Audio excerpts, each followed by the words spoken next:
నమస్కారం అండి. చేసి ప్రభాకర్ రెడ్డి గారు, మీరు ఒక ఎమ్మెల్యే అయ్యుండి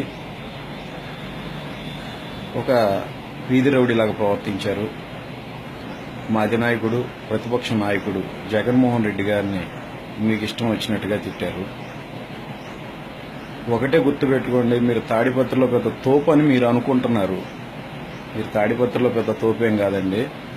అదేదో సినిమాలో డైలాగ్ చెప్పినట్టుగా విలను. మీరు పెంట లాంటి వాడు. మీరు మీ మీద రాయేసినా మీ మీద కాలేసినా జనాలకే ఇబ్బంది. అందుకని మిమ్మల్ని పెంట కింద భావించి పక్కపోతున్నారు తప్పించి మీరేదో పెద్ద తోపుగడు అని మిమ్మల్ని చూసి భయపడతలేదండి. ఫస్ట్ ముందు అది గుర్తు పెట్టుకోండి. తర్వాత మీరు ఒక అమ్మకి అబ్బకి పుట్టున్నారు, సక్రంగానే పుట్టుండారని నేను అనుకుంటున్నాను. ఎందుకంటే మీ నాన్నగారు స్వతంత్ర సమరయోధుడు అని చెప్పేసి మేము విన్నాం. కానీ మీరు ప్రవర్తించిన విధానం కానీ మీరు మాట్లాడిన విధానం కానీ జనాలు ఎవరు కూడా హర్షించరండి. తాడిపత్రిలో మీరు ఈసారి నుంచోండి. మీ తాడిపత్రి జనాలు మీకు ఏ రకంగా బుద్ధి చెబుతారో మీరే చూస్తారు.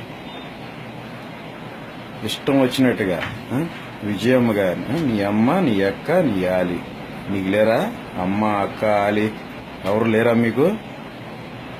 ప్రభాకర్ రెడ్డి గారు, బూతులు మాట్లాడాలి అనుకుంటే నీకన్నా అతి నీచంగా దరిద్రంగా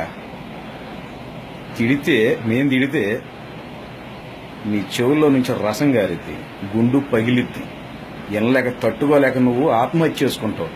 అలాంటి బూతులు తిట్టగలం. కానీ మా తల్లిదండ్రులు కానీ మేము అభిమానించే నాయకుడు కానీ మమ్మల్ని ఆ రకంగా మేము చేసుకోలేదండి. మా అధినాయకుడు చాలా సహనం, ఓర్పు గల నాయకుడు. అలాగే మా పేరెంట్స్ కూడా మమ్మల్ని చాలా పద్ధతిగా పెంచారు. మీకులాగా అడ్డదిడ్డంగా పెరగలేదు. మేము ఉంటే ఉండొచ్చు మీకు 1000 కోట్లు, కొడుక్కి 5 కోట్లు పెట్టి కారు కొనియొచ్చు. ఏమండి, కడుపుకు అన్నమే కదా తింటుంది, లేకపోతే కర్ణాటక వాళ్ళ మలం ఏమైనా తింటున్నారా మీరు? డ్రైవర్ చనిపోయాడు. జగన్మోహన్ రెడ్డి గారు ఏం మాట్లాడారండి? చనిపోయిన డ్రైవర్ని పోస్ట్ మార్టం చేయమని అడిగారు. అది తప్ప?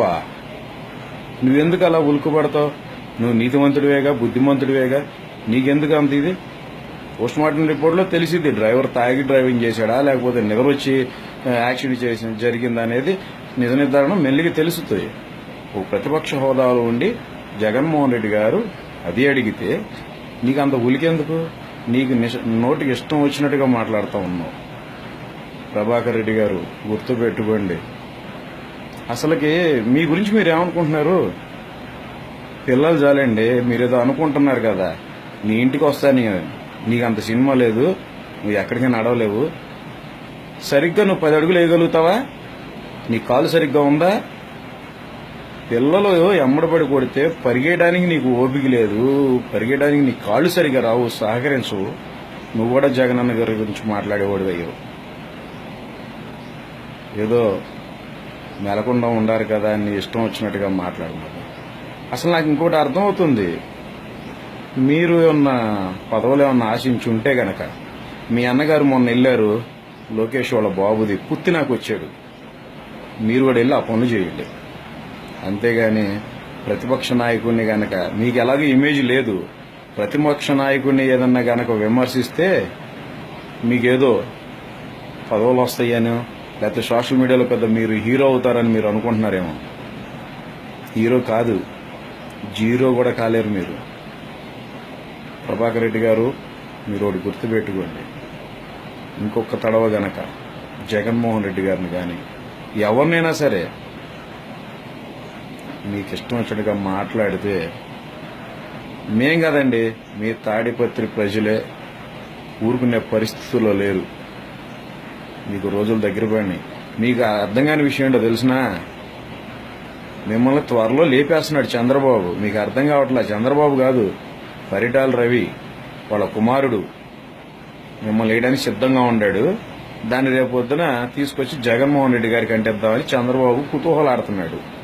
మీ సావును మీరే కొని తెచ్చుకున్నారు, ఇబ్బంది ఏం లేదు.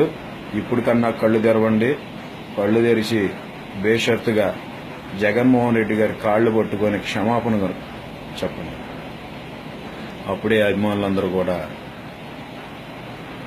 ఆగుతారు.